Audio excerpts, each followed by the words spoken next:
India market invest মাইন্ডসেটে আপনাদের স্বাগত। যারা চ্যানেল নতুন এসেছেন তাদেরগুলো প্লিজ চ্যানেলটাকে সাবস্ক্রাইব করবেন, লাইক করবেন, বেল আইকনটা প্রেস করবেন, তার সাথে অল বাটনটা প্রেস করবেন, নোটিফিকেশন সঙ্গে সঙ্গে আপনাদের কাছে গিয়ে পৌঁছাবে। স্যার, আমরা যে কোম্পানি নিয়ে আলোচনা করতে চলেছি সেই কোম্পানিটা দেখলে দেখা যাবে ট্রেড করছে কত 750-এ। তো এই কোম্পানিটা রিনিউয়েবল সেক্টরের কোম্পানিটা কিন্তু যথেষ্ট ভালো পারফরমেন্স দেখিয়েছে বলে কিন্তু ভালো রিটার্ন তার শেয়ার হোল্ডারদের বানিয়ে দিয়েছে।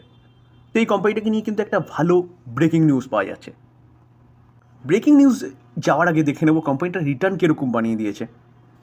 দেখলে দেখা যাবে দেখুন 1 বছরে 115%। তাও কখন, যখন কোম্পানিটা তার হাই থেকে কিন্তু অনেকটা ডিসকাউন্টে চলছে। আমরা দেখতে পারবো কোম্পানিটা তার হাই থেকে অ্যাপ্রক্সিমেট বলতে পারেন প্রায় 31% ডিসকাউন্টে চলছে। হাই কত মেরেছে? হাই 1116। তো সেখান থেকে কিন্তু কোম্পানিটা এখন চলছে কততে? চলছে 750-এ। তো স্যার, আমরা যদি 5 বছর রিটার্ন দেখলে দেখা যাবে কোম্পানিটা 10,033% রিটার্ন বানিয়ে দিয়েছে 5 বছরে। স্যার কেন? কারণ ফার্স্টেই বললাম যে কোম্পানিটা রিনিউয়েবল সেক্টরে কাজ করছে, এখন জাস্ট শুরু। তো এই কোম্পানিটা কিন্তু ভবিষ্যতে আরও অনেক দূর পর্যন্ত যেতে পারে, যেখানে সোলার এনার্জি নিয়ে এই কোম্পানিটা কাজ করছে, সোলার রুফটপ নিয়েও কিন্তু কাজ করছে। তো চলুন দেখে নিই এই কোম্পানিটাকে নিয়ে কী ব্রেকিং নিউজ পাওয়া যাচ্ছে। স্যার, 14ই নভেম্বর কোম্পানিটার বোর্ড মিটিং হওয়ার কথা ছিল। চালু হয়েছিল কত 5:50। তো লেট নাইটের দিকে নিউজটা পাওয়া গেছে, যেখানে বোর্ড মিটিং কিসের জন্য ছিল? বোনাস ইস্যু নিয়েছিল, অর্থাৎ কোম্পানিটা বোনাস দিতে চলেছে। তো বোনাস অ্যাপ্রুভ করেছে বোর্ড। তো স্যার কীরকম রেশিওতে? 1:2, অর্থাৎ যার কাছে দুটো শেয়ার রয়েছে সে আরও একটা ফ্রি শেয়ার পাবে, অর্থাৎ টোটাল 3টে শেয়ার হবে। তো স্যার সেই রেশিওতে কিন্তু কোম্পানি বোনাস ডিক্লেয়ার করেছে। এবার বোনাস ডিক্লেয়ার করেছে মানে কি, যে মন্ডেতে ওপেন হলেই কি আপনি পেয়ে যাবেন? একদম নয়, কারণ শেয়ার হোল্ডারদের অ্যাপ্রুভাল দরকার। তো শেয়ার হোল্ডারদের অ্যাপ্রুভাল হওয়ার পরেই কিন্তু আমরা রেকর্ড ডেট পাবো, এবং রেকর্ড ডেটের আগে হচ্ছে যারা বাই করবেন বা যারা রেকর্ড ডেট পর্যন্ত হোল্ড করবেন তারাই হচ্ছে এই বোনাসের জন্য এলিজিবল হবেন। তো কোম্পানিটা ফার্স্ট টাইম বোনাস দিচ্ছে? একদম নয়, কোম্পানিটা এর আগে 3টে কর্পোরেট অ্যাকশন করেছে, হেভি রিসেন্ট। চলুন সেগুলো একটু দেখে নিই। দেখুন স্যার, দেখলে দেখা যাবে অ্যানাউন্সমেন্ট করেছে কততে? 30শে নভেম্বর 2022-এ, যেটা এক্সডেট ছিল বোনাসের কত? 18 জানুয়ারি 2023। 30শে ডিসেম্বর 2023-এ কোম্পানিটা অ্যানাউন্সমেন্ট করেছিল, আবার সেখানে এক্সডেট কত ছিল? 15ই ফেব্রুয়ারি 2024। তো স্যার কীরকম রেশিওতে? প্রথমটা যেটা 18ই জানুয়ারি 2023-এ 1:1, তারপরে যেটা 15ই ফেব্রুয়ারি 2024-এ সেটা 1:2। তো এবারও কিন্তু কোম্পানি বোনাস ডিক্লেয়ার করেছে, যেটা এক্সপেক্ট করা যায় পুরনো ডেটা অনুযায়ী 2025-এর মোটামুটি জানুয়ারির দিকে কিন্তু এটা এক্সিকিউট হয় বা এক্সডেট পাওয়া যাবে। তো কোম্পানি বোনাস দুবার অলরেডি দিয়ে দিয়েছে, 23-এ 24-এ। তো সেই অনুযায়ী কোম্পানি কিন্তু এই জায়গায় থাকতো না, বোনাস দিয়েছে বলে কোম্পানি আজকে এই জায়গায় রয়েছে স্যার। তার পাশাপাশি দেখলে দেখাবে কোম্পানি স্প্লিটও দিয়েছে। কবে? দেখুন 18ই জুলাই 2024, অর্থাৎ 2024-এর ফেব্রুয়ারিতে একবার বোনাস দিয়েছে। তার পাশাপাশি কোম্পানি কিন্তু জুলাইয়ে কী করেছে? স্প্লিট দিয়েছে, যেখানে ফেস ভ্যালু 10 ছিল সেই ফেস ভ্যালু 5 হয়েছে। তো কোম্পানি আবারও কিন্তু বোনাসের কথা বলছে, যেটা 14 তারিখে বোর্ড মিটিং হয়েছে, বোর্ড মিটিংয়ে পাওয়া গেছে। তো স্যার এতগুলো কর্পোরেট অ্যাকশন হওয়ার পরে কোম্পানি কিন্তু 750-এ চলছে। যদি কর্পোরেট অ্যাকশনগুলো না হতো না, তাহলে কিন্তু কোম্পানি এখান থেকে আরও অনেক হাই প্রাইসে ট্রেড করতো। কোম্পানি তো বোনাস দিচ্ছে বা দিতে চলেছে, তাহলে এই কোম্পানিটা কি বাই করা যায়? চলুন আমরা এবার কোম্পানির সম্বন্ধে ডিটেলস একটু বোঝার চেষ্টা করি। তো আমরা এখনও পর্যন্ত কোম্পানির নাম দেখিনি, চলুন নামটা একটু দেখে নিই। নাম কি? KPI green energy limited. অর্থাৎ কোম্পানিটার নামের মধ্যে কিন্তু বুঝতে পারছেন যে কোম্পানিটা গ্রিন এনার্জি নিয়ে কাজ করছে, কোম্পানিটা সোলার এনার্জি, এবং কোম্পানিটা বলতে পারেন যে সোলার রুফটপ নিয়ে কাজ করছে, যেখানে এগ্রেসিভলি কোম্পানিটা কাজ করছে বলে কিন্তু ভালো রিটার্ন পাচ্ছে। আর রিনিউয়েবল সেক্টরের এই সোলার এনার্জি, এটা কিন্তু বলতে পারেন জাস্ট শুরু পথ চলার, যেখানে এই কোম্পানিগুলো কিন্তু ভবিষ্যতে মাল্টিব্যাগার রিটার্ন বানিয়ে দিতে পারে। তো রিসেন্টলি কারেকশান এতটা হয়েছে কেন? যেটা আমরা একটু আগে দেখছিলাম যে 31%, এখন 6 মাসে দেখলে দেখা যাবে 23%। কিন্তু আমরা যদি দেখলে দেখা যাবে হাই থেকে, যেটা একটু আগে আমরা দেখাচ্ছিলাম যে প্রায় 31% মতন একটা ডাউন সাইড মুভমেন্ট দেখিয়েছে।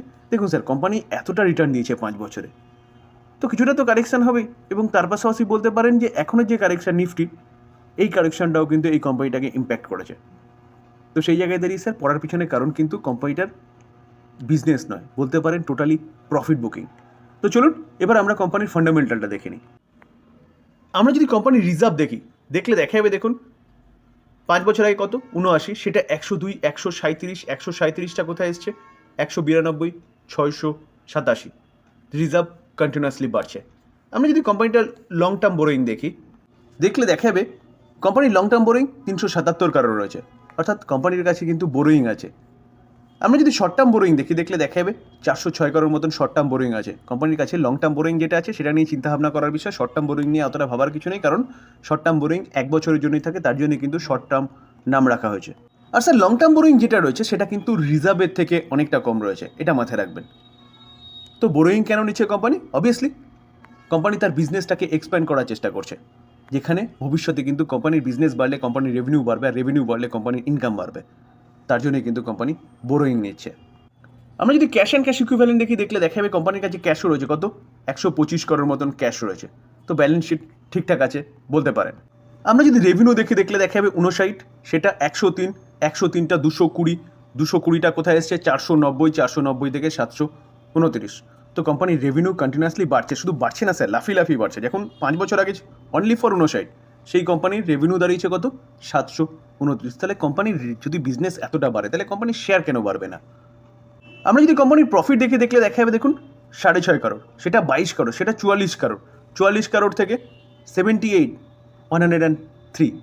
তো কোম্পানির রেভিনিউ বাড়ার সাথে সাথে কোম্পানির প্রফিটও বাড়ছে, যেটা 6 কারোর ছিল 5 বছর আগে, 6.5 কারোর, সেটা হয়েছে কত 103 কারোর। ভাবতে পারছেন? আমরা সেপ্টেম্বর 2024 শেয়ার হোল্ডিং প্যাটার্ন দেখলে দেখা যাবে প্রোমোটার 48.8% স্টেক হোল্ড করছে, যেখানে এফআইআই দেখলে দেখা যাবে 10%। এফআইআই কিন্তু কন্টিনিউয়াসলি তার স্টেক সংখ্যা বাড়াচ্ছে, দেখলে দেখা যাবে দেখুন প্রিভিয়াস যদি আমরা দেখি অনলি ফর 2.5 ছিল, যেখানে কোম্পানি আস্তে আস্তে বড় হচ্ছে সেখানে এফআইআইও কিন্তু আস্তে আস্তে বাড়তে এখন 10% মতন স্টেক হোল্ড করছে, যেখানে ডোমেস্টিক ইনস্টিটিউশন ইনভেস্টরও 1.6%, আগে ছিল করে 0.3%, সেখান থেকে ডোমেস্টিক ইনস্টিটিউশনও কিন্তু বাড়ছে। পাবলিক 39.8% স্টেক হোল্ড করছে। তো শেয়ার হোল্ডিং প্যাটার্নও কিন্তু ঠিকঠাক আছে, যেখানে অ্যাপ্রক্সিমেট বলতে পারেন promoter FIs DIs 60% stake hold করছে। স্যার আমরা যদি কোম্পানিটার মার্কেট ক্যাপ দেখুন market cap only for 9,858 crore, মানে একটা স্মল ক্যাপ ক্যাটাগরির কোম্পানি, যেখানে কোম্পানিটা কিন্তু হিউজ পোটেনশিয়াল আছে আপসাইড মুভমেন্ট দেখানোর। পি রেশিও 42.5 রয়েছে। তার পাশাপাশি যদি রিটার্ন অন ক্যাপিটাল এমপ্লয় এবং রিটার্ন অন ইকুইটি দেখলে দেখা যাবে রিটার্ন অন ক্যাপিটাল এমপ্লয় 21.6 রয়েছে, রিটার্ন অন ইকুইটি 29.6 রয়েছে, দুটোই কিন্তু ঠিকঠাক রয়েছে। ফেস ভ্যালু 5 আছে, অর্থাৎ পরবর্তীকালে কিন্তু কোম্পানিটা স্প্লিট এখান থেকেও দিতে পারে। যেখানে স্যার এই কোয়ার্টার 2 কোম্পানির নেট প্রফিট দেখলে দেখা যাবে 35 ছিল 1 বছর আগে, যেটা আগের কোয়ার্টারে 66, এই কোয়ার্টারে 70, অর্থাৎ নেট প্রফিট যেটা সেটা কিন্তু ইয়ারলি ডবল হয়ে গেছে, কোয়ার্টারলিও কিন্তু বেড়েছে। তাহলে বলা যেতে পারে এই কোয়ার্টারে কোম্পানি কিন্তু ভালো পারফরমেন্স দেখিয়েছে। আমরা যদি সেলস গ্রোথ দেখলে দেখা যাবে 10 বছরের ডেটা অ্যাভেলেবেল নেই, 5 বছরে 97%, 3 বছরে 116%, কারেন্ট ইয়ারে এখনও পর্যন্ত 73% সেলস গ্রোথ বাড়ছে। প্রফিট গ্রোথ 5 বছরে 101%, 3 বছরে 94%, কারেন্ট ইয়ারে এখনও পর্যন্ত 72%, তাহলে প্রফিট গ্রোথও কিন্তু বাড়ছে। তার পাশাপাশি স্টক সিজিআর গ্রোথ দেখলে দেখা যাবে কোম্পানি 10 বছর ডেটা অ্যাভেলেবেল নেই, 5 বছরে 152%, 3 বছরে 176%, কারেন্ট ইয়ারে 97%, যেখানে কোম্পানিটা শেয়ার হোল্ডারদের কিন্তু যথেষ্ট ভালো রিটার্ন বানিয়ে দিয়েছে। রিটার্ন অন ইকুইটি সেটাও কিন্তু 31, 35, 30 ঠিকঠাক আছে বলতে পারেন। তো স্যার কোম্পানি যে বিজনেস করে সেই বিজনেস হচ্ছে ফিউচার ওরিয়েন্টেড বিজনেস, যেখানে এই বিজনেসের পথ চলা জাস্ট শুরু। গভর্নমেন্ট লক্ষ্যমাত্রা রেখেছে 2050-এ 50% পাওয়ার জেনারেশন করবে কোথা থেকে?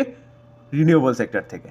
2050, এখন অনলি ফর 2024 শেষে দোরগোড়ায় এসে পৌঁছেছি।